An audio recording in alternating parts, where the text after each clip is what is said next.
Hello friends, plain బ్లౌజ్ని చాలా నీట్గా ఇలా స్టిచ్ చేయడం నేర్చుకోండి.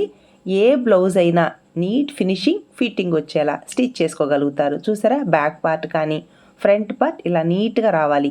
సైడ్ జాయింట్స్ ప్లస్ గుర్తు పర్ఫెక్ట్గా రావాలి. బ్యాక్ పార్ట్ ఫ్రంట్ పార్ట్ క్రింది వైపున ఇలా స్ట్రైట్గా రావాలి. ఫ్రంట్ పార్ట్ వాళ్ళ బస్ట్ సైజుకి తగినట్టుగా డాట్స్ని ఎలా మార్కింగ్ చేయాలి, డాట్స్ని ఏ విధంగా స్టిచ్ వేసుకోవాలి. కప్ షేప్ మీకు రౌండ్గా కావాలి అంటే కొంచెం కర్వ్ షేప్ వచ్చేలా స్టిచ్ వేసుకోండి. లేదు షార్ప్గా కావాలి అంటే క్రాస్గా స్టిచ్ వేసుకోండి. డాట్ వెడల్పు, డాట్ హైట్ అనేది వాళ్ళ ఫ్రంట్ పార్ట్ బస్ట్ సైజుకి తగినట్టుగా ఇవ్వాలి. అప్పుడే చెస్ట్ అనేది లూజ్ లేకుండా అలానే టైట్ కాకుండా నీట్గా ఉంటుంది. డాట్స్ని స్టిచ్ వేసేటప్పుడు ఫస్ట్ చివరికి ఖచ్చితంగా రఫ్ స్టిచ్ వేసుకోవాలి.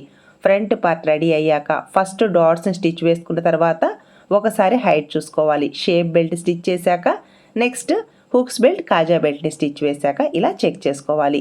సైడ్ జాయింట్ని స్టిచ్ వేసేటప్పుడు hand loose, back part, front part loose అనేది ఇలా స్ట్రైట్గా రావాలి. ఫస్ట్ హ్యాండ్ లూజ్ దగ్గర నుంచి ఇలా టక్స్ పాయింట్ వరకు స్టిచ్ వేసుకున్న తర్వాత చూసారా సైడ్ జాయింట్ ఎంత నీట్గా వచ్చిందో. Back part, front part loose దగ్గర నుంచి ఇలా స్ట్రైట్గా స్టిచ్ వేసుకోవాలి. ఇక్కడ 3 స్టిచ్చెస్ వేసుకున్న తర్వాత ఎక్స్ట్రా క్లాత్ని కట్ చేసుకోవాలి. చూసారా సైడ్ జాయింట్ ఎంత నీట్గా వచ్చిందో. ఫుల్ వీడియో ఛానల్ నేమ్ క్రింద ఉంది, చెక్ చేసుకోండి. Please subscribe.